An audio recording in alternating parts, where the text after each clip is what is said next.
बातमी आहे प्रकाश आंबेडकर यांच्या संदर्भातली। मार्चच्या पहिल्या पंधरवड्यामध्ये प्रकाश आंबेडकर हे महाराष्ट्रामध्ये ठिकठिकाणी सभा घेणार आहेत। आजपासून या सभांना सुरुवात होणार आहे। महाराष्ट्रामध्ये साकोली, नवी मुंबई, मुंबई, हातकणंगले आणि सांगलीमध्ये प्रकाश आंबेडकर सभा घेणार आहेत। सांगलीच्या सभेपर्यंत महाविकास आघाडी संदर्भात कोणताही ठोस निर्णय न झाल्यास आंबेडकर कोणती भूमिका घेणार ते पाहणं फार महत्त्वाचं आहे। आज प्रकाश आंबेडकर यांची पहिली सभा भंडाऱ्यामधल्या साकोल्यामध्ये होणार आहे।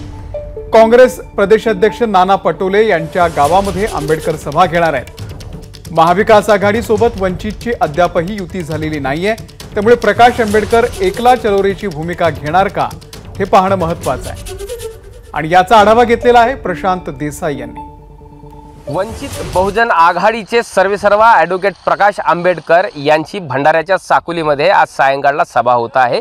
आप बघू शकता साकोली येथे आदिवासी बहुजन अधिकार महासभा ही सायंकाळी होत आहे। असं असताना ही वंचित बहुजन आघाडीचा अद्याप महाविकास आघाडीमध्ये समावेश झालेला नाही। मात्र या सभेकडे बघताना एकंदरीतच ही सभा या आघाडीमध्ये वंचितचा समावेश होईल की नाही होईल हे अधोरेखित अजूनही आहे। किंबहुना याकडे सर्व नागरिकांच्या लक्ष लागलेलं असतानाच या सभेची इथे जय्यत तयारी सुरू असल्याचं चित्र आता बघायला मिळत आहे।